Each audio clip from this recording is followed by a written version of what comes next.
Thersa Matsuura, an American author living in Japan, explores lesser known aspects of Japanese culture, folklore, superstitions, and myths. Fluent in Japanese, she uses her research to write stories and for her podcast Uncanny Japan. She's also the author of the Book of Japanese Folklore, which explores a range of spirits, monsters, and yokai from Japanese lore. In this chat, we actually talk about some specific yokai, discuss where people might actually encounter these in popular media, and also talk about what to do if you think you've encountered a yokai. Enjoy.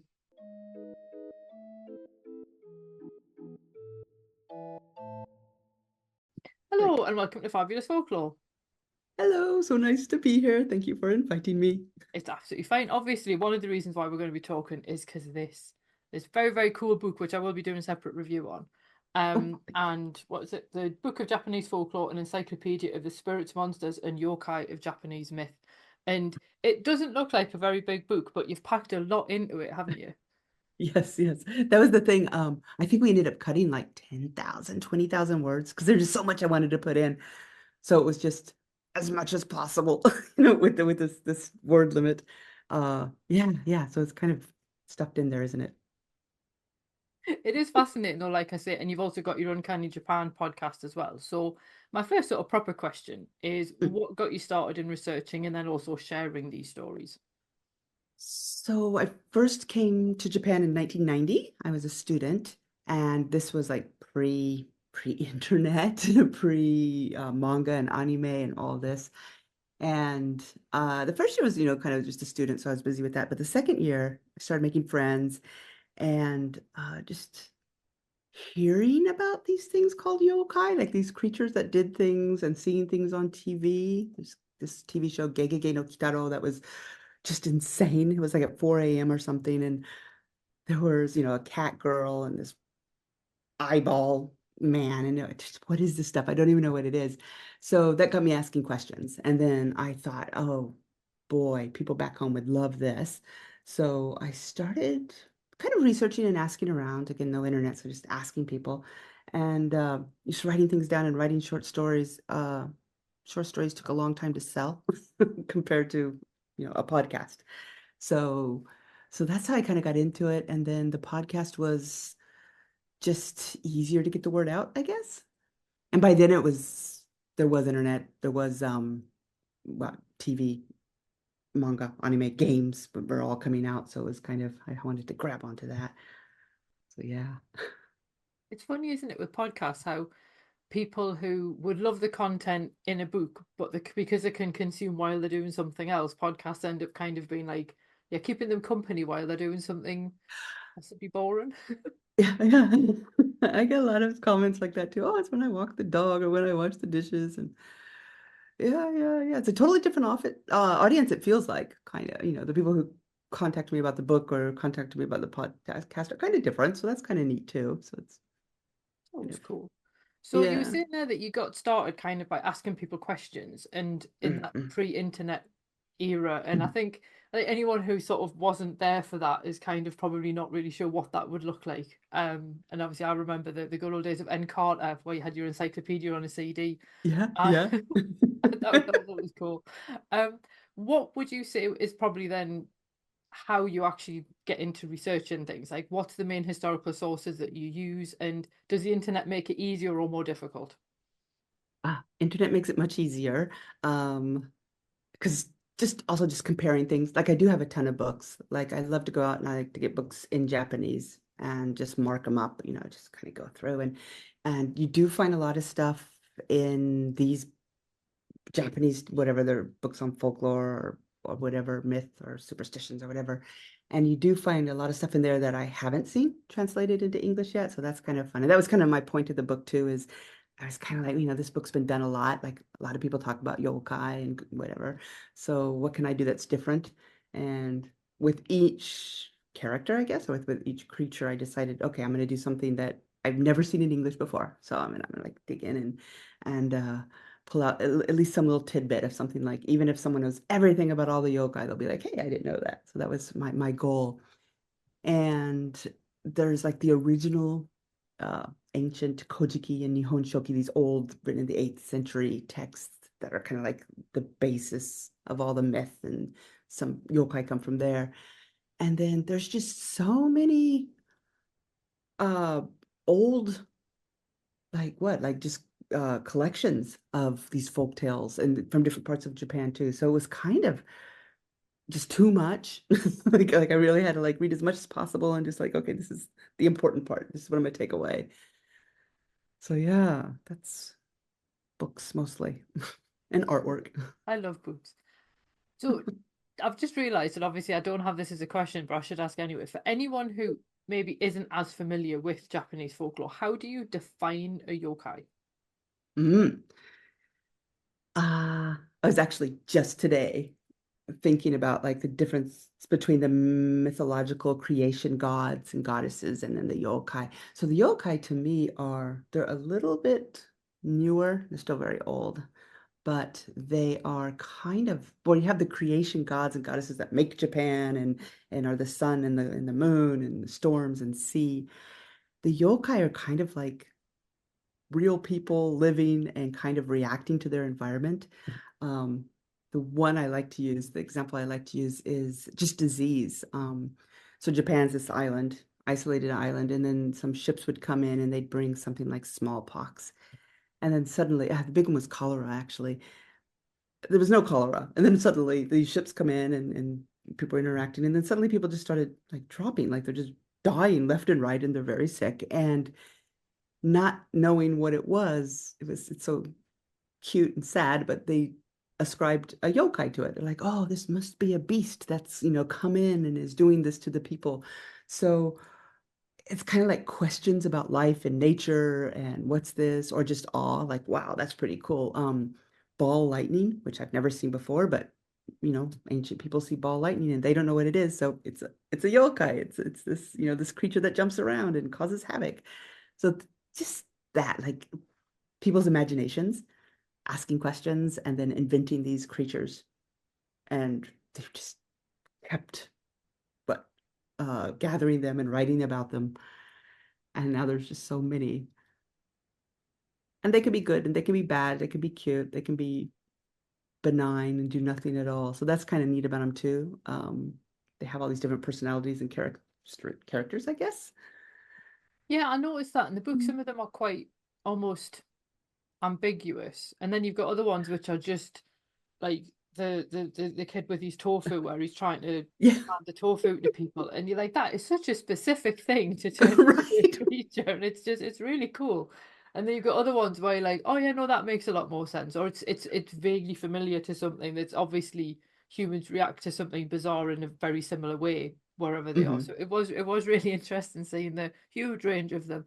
So, and I like the fact that you link them to things like Pokemon and stuff, where people would see these creatures in a more accessible form. Right, right. Exactly. That's when I remember when I first Pokemon first came out, my son was like at the age where that was big and we were watching it and I at the same time was studying yokai and I was like, wait a minute, I know that thing. I know that Pokemon, that's this. And then they just all started matching up and then it's kind of cute now, neat now to see, well, not now, but years ago, people doing the same thing. Like they got the Pokemon and then they're like, wait a minute, these are yokai or whatever. So yeah, yeah, it's just everywhere. Which one of them do you think people, Pokemon aside, will be most familiar with just because maybe they've had some kind of reach beyond Japan or they've appeared in other formats and so on? So which Mm. ones do you think people would kind of go, I recognize you?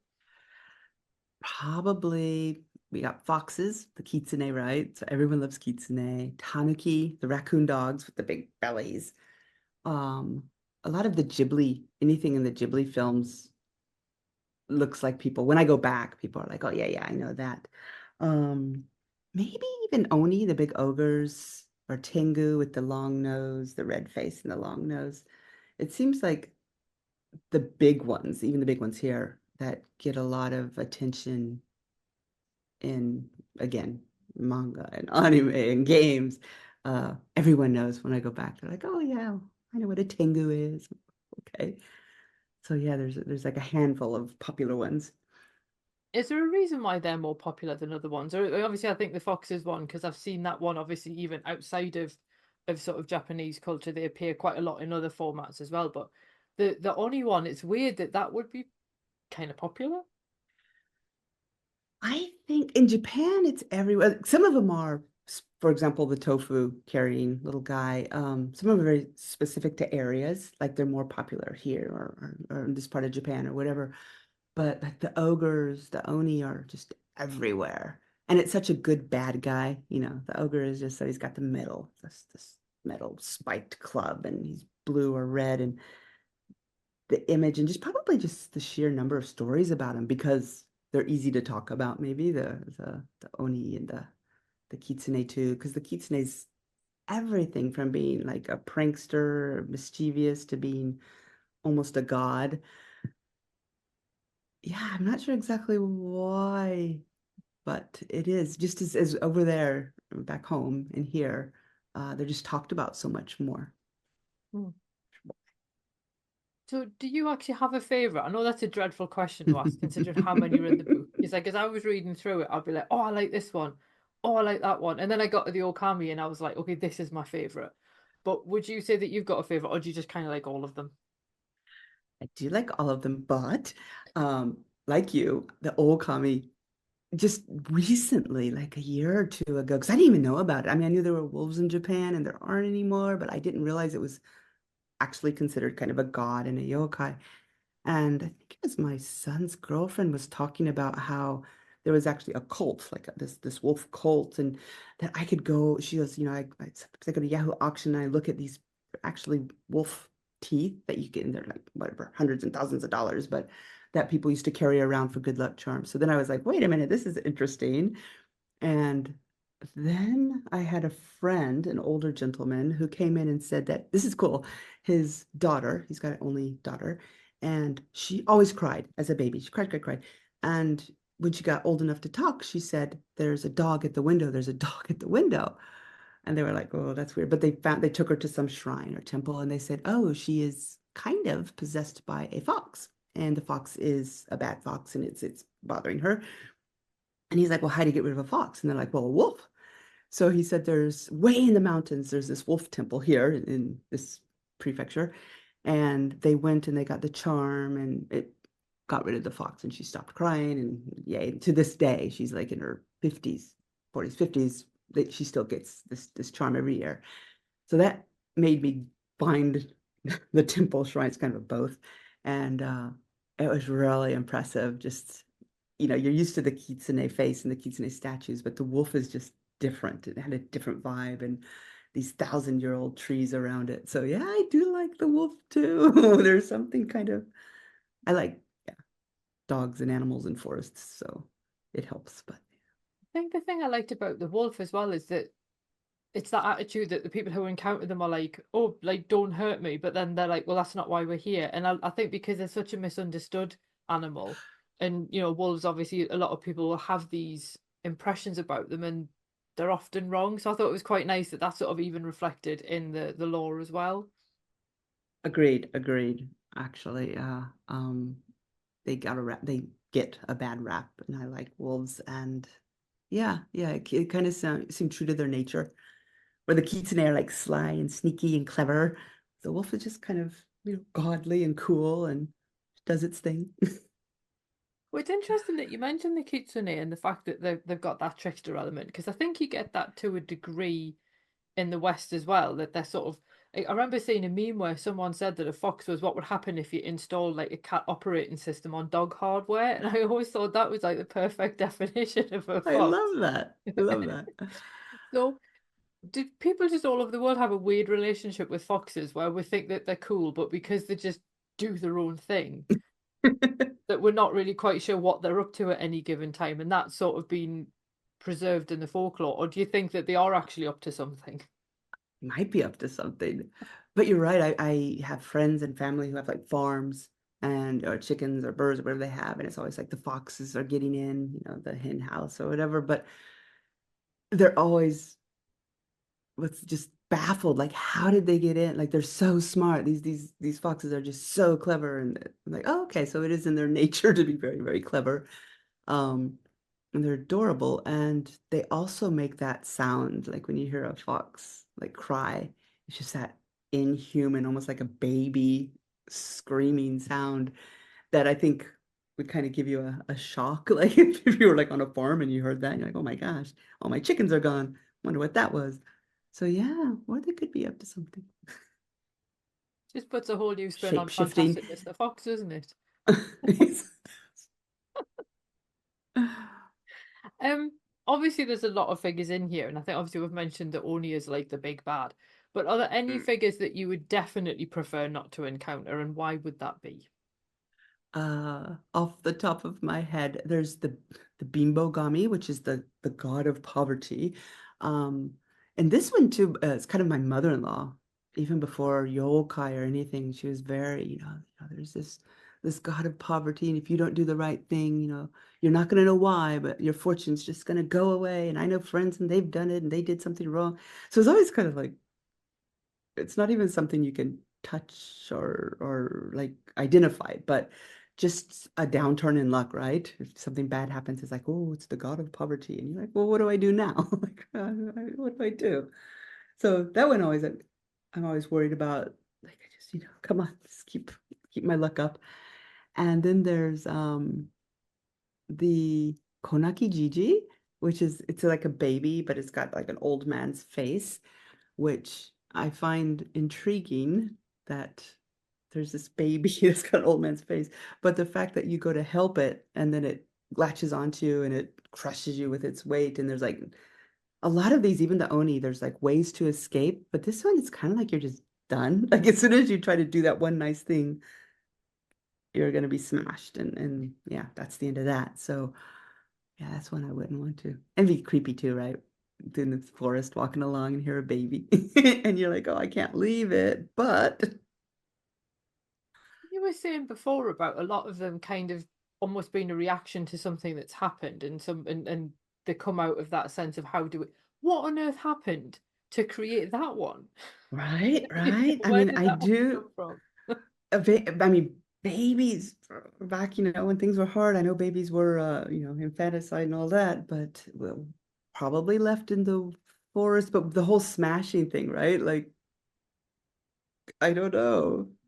I'd like to know. That'd be pretty. Yeah. The Because I was original reading, person. I read that one just going, what could this even be like an allegory for? This is so specific. Yeah, I do not know.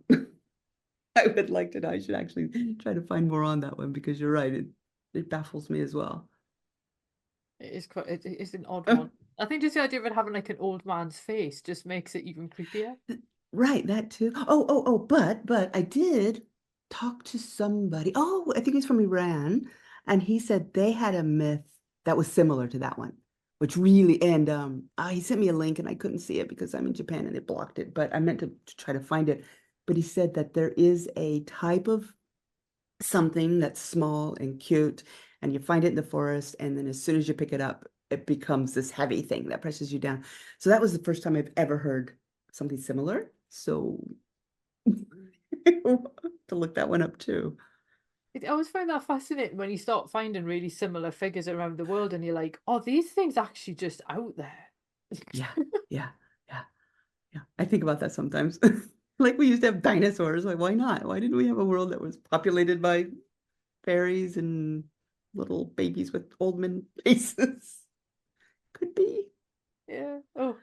Obviously I've mentioned before about how you mentioned the book about the links with like manga and anime and where people might have come across things and so on.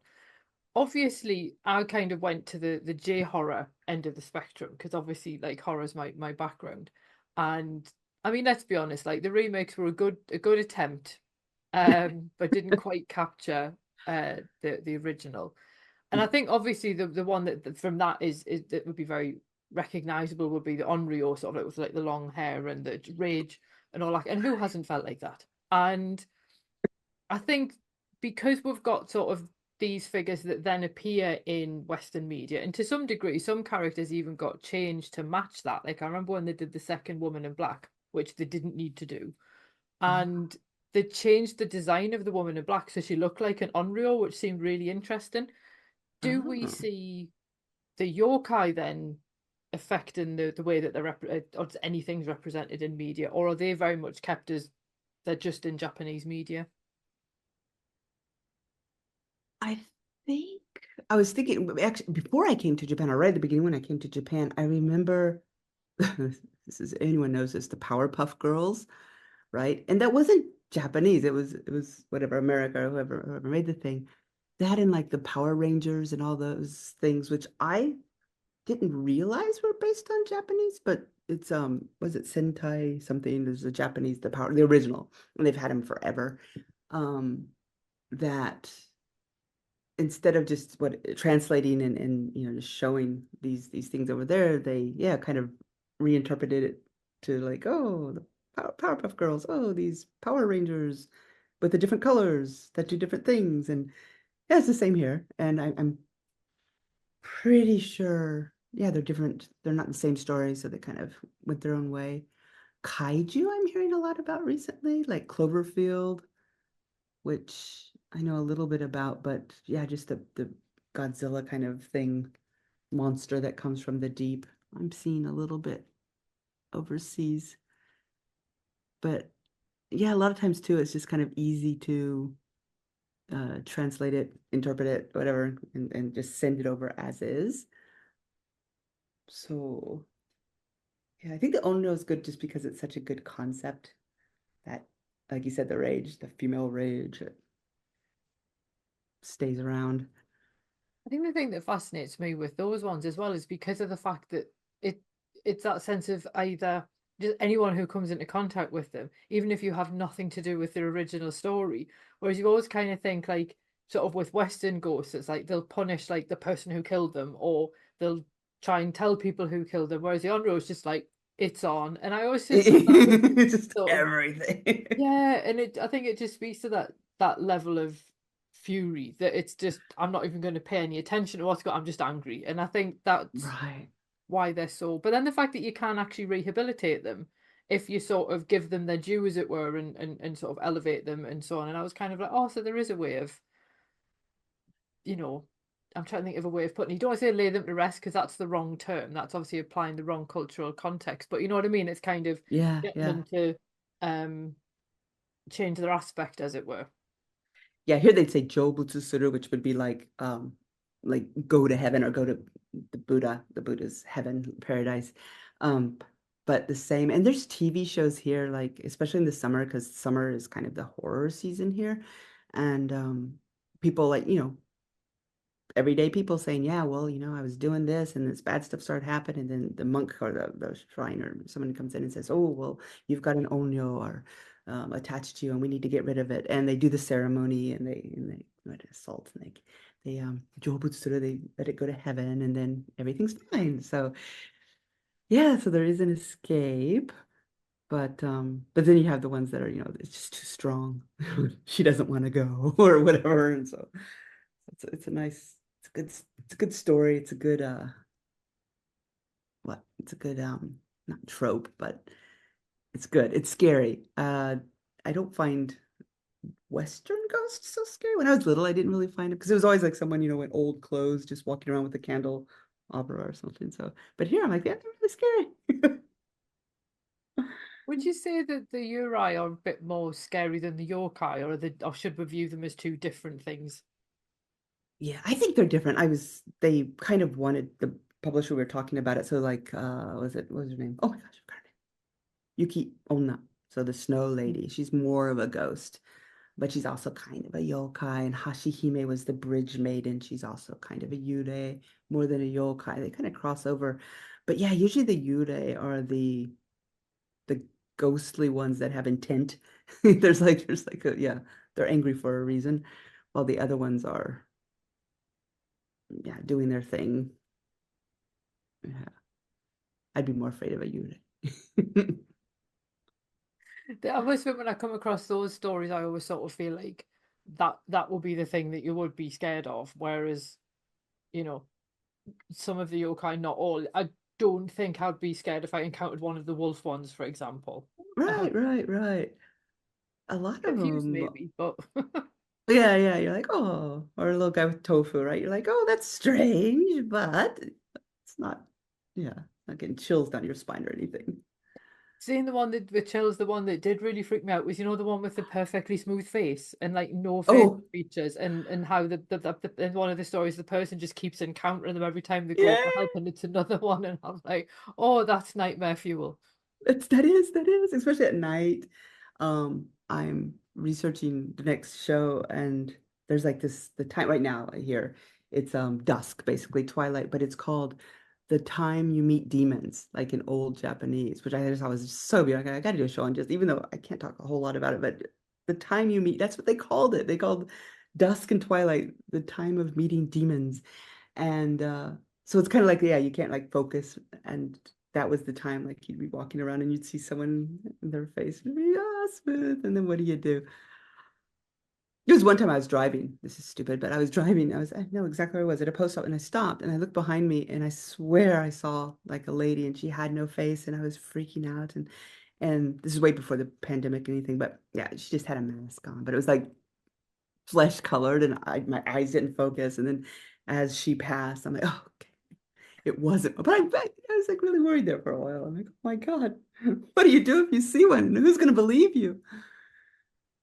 Well, that Yeah, was one of it's my creepy. questions. If anybody listening happened to encounter a yokai, what would give them away? Obviously, like having no face would be like your first clue, The I'm only guessing. But for some of them, they seem kind of normal at first. So how would you know that you'd encountered one? And then what would you do to stay on the good side? I do have a really good way to identify one, and a yurei too, is uh in Japan, when you answer the phone, it's moshi moshi, right? So it's so cute. Say moshi moshi, moshi moshi. And it means moshi or mosu, or moshimasu means I'm going to speak. So back in old Japan, people would, before they would speak, would say mosu moshi, I'm going to speak, and then they talk. Well, somewhere along the way, it turned out that yokai, ghosts, yurei, demons, and everything would mimic humans because they wanted to approach them, and they'd say moshi, and then the human would say ah moshi, and then they'd attack and they'd take your soul and they'd run away. So then people started saying moshi twice, moshi moshi. And for some reason, yokai and ghosts and demons or whatever can't say it twice. So the thing is, if you're like ever on the phone and you're like moshi moshi, and then the person on the other end says moshi once, you're like, oh no, that's not a human on the other end.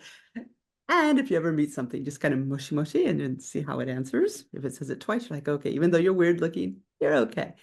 But yeah, that's I guess the trick to foolproof, identifying whether or not you got something on your hands. And then as for appeasing them, oh, they're all each one of them has their own little like kappa like cucumbers. So if you give it a cucumber, it would probably be nice to you. Just be very respectful.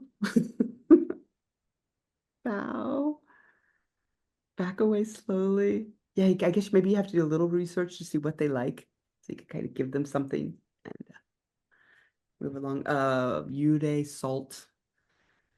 You, even to this day, if you go to a funeral in Japan, they give you a tiny little bag of salt. Like, so you go to the funeral, the cremation or whatever, you go to the funeral, and then before you leave the area, they'll they give you this little salt, and it's to put on your shoulders before you go back into your home because ghosts will stick to you. My mother-in-law always putting salt in my pockets, putting salt on. So that's another way. Salt purifier. When you build houses here too, sake and salt, just to get rid of everything bad. It's a couple ways. Quite like the fact that salt's quite a universal one as well. Hmm. Um, It is, right? Purifying. That's cool. So, bearing in mind, obviously, you've lived there for so long, and I think a lot of people's exposure to sort of Japanese folklore and so on usually comes through films or just general research if someone's interested in it. What do you see people, I don't want to say getting wrong, but maybe misunderstanding? And what would you love for people to actually know about Japanese folklore from the perspective of someone who actually lives there? I I think it's so deep, right? Like I don't play a lot of games and don't read a lot of manga, but when I do, I'm always like, oh, they're borrowing from this. and it's interesting, but there's so much more. Like if you just took that thing that was a little interesting and just kind of dove in, you'd find so much more. It's just so rich and there's just so much. I would encourage everyone to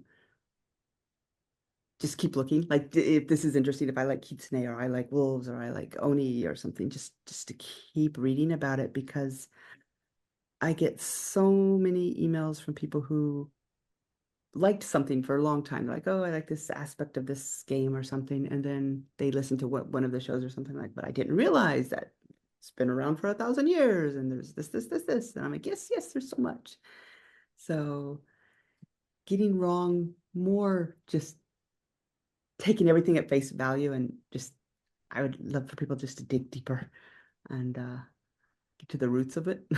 Yeah. Are there many sources Possible. available outside of Japan, other than obviously things like your book and podcasts and things? Like, is it that accessible for people outside of I Japan to do that? I'm seeing more and more books like written in English, and even the Kojiki, like I said, those ancient texts are starting to be translated. A lot of academic papers too, like people are kind of finding like niches and just translating them. So it's not it's not everywhere, but there is quite a bit. Like if you start looking around, there's some pretty good books, and Japanese people are now starting to write for the market because they realize that Westerners do want to know about this stuff. So I'm seeing some books too, written by Japanese, translated, but about folklore and myth and yokai stuff. So Cool. I thought it's just if it's the kind of thing you're interested in, just more that's available. It's the deeper the rabbit hole, as it were. yes, yes, fan of rabbit holes. So, if someone was fascinated by Japanese folklore and actually wanted to visit Japan, are there particular places that are best to go to that would help connect them with the folklore, or would they be better off sort of picking an area and then learning the folklore associated with that area? There is like everywhere. Like there's this thing called Nana Fushigi, which is like seven strange things, and it's basically folklore legends about a place. And there's some about schools, there's some about areas, and it's like everywhere in Japan has their own Nana Fushigi or their seven strange things. So wherever you end up, if you just like ask or look, temples often sell these little books with them.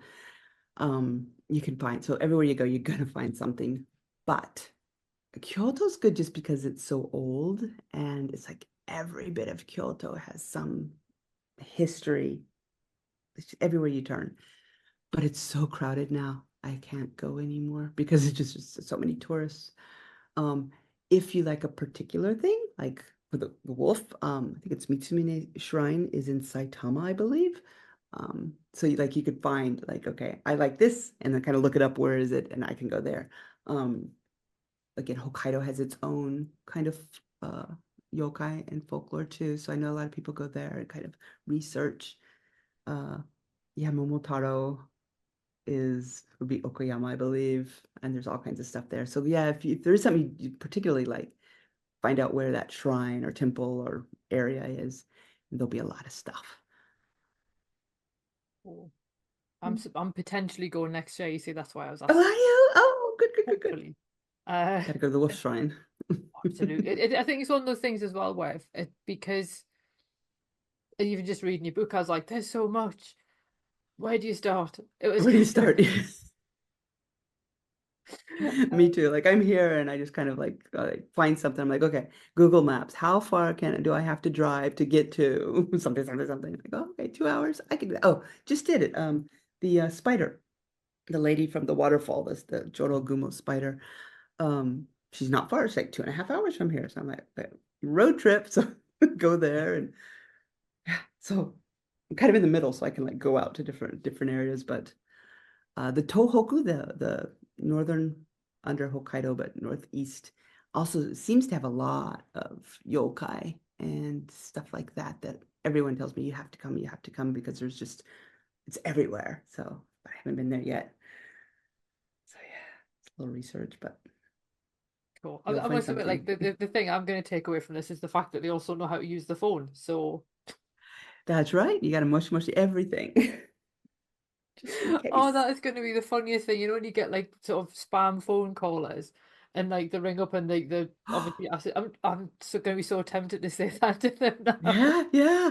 Just one motion, see what they do. Like, well, okay, well, Oh, probably we just keep a lot of confused. those here.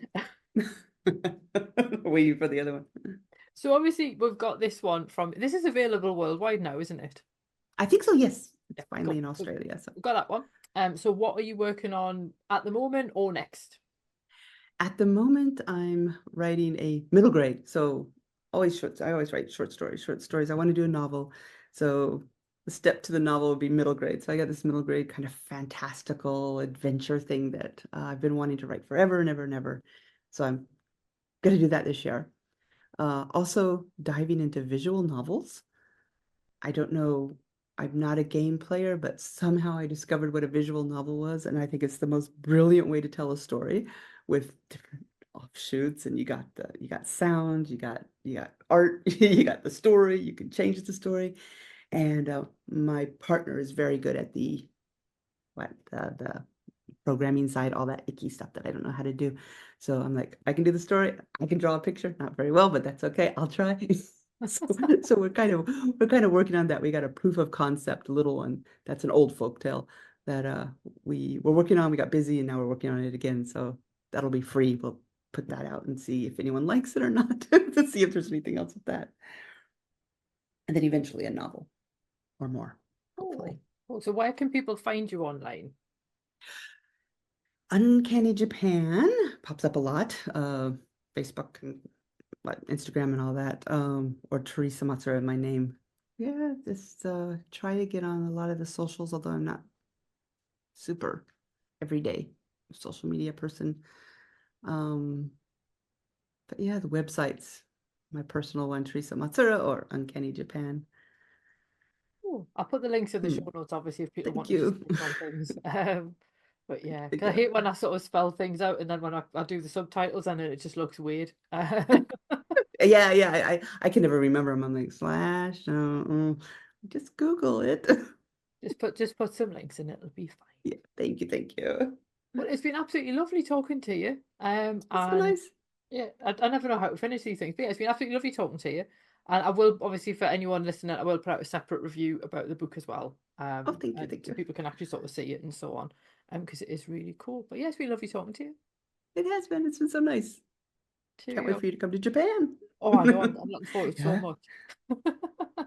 Reach out if you need Cheerio. anything. Well, hello there. And I just wanted to share with you a video review of this book, the Book of Japanese Folklore. And this is by Thersa Matsuura, and she's also the host of the Uncanny Japan podcast. And what this this is an encyclopedia of a whole range of spirits, monsters, yokai, things like that.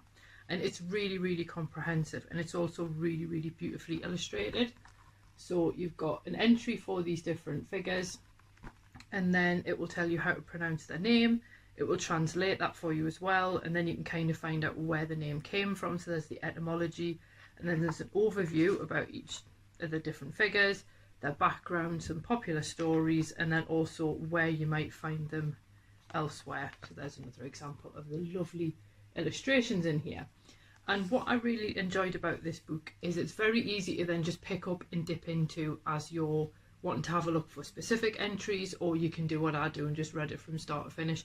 And it was quite good because obviously each entry is quite short, so you can obviously read a couple before bed, or read a couple with your coffee, or read it instead of doom scrolling on your phone on a morning. That's also another good one. And what I really liked about it is it's really accessible, and because you get the background context for each of these yokai, you can see where they actually come from and how they might have come into existence through the stories as well.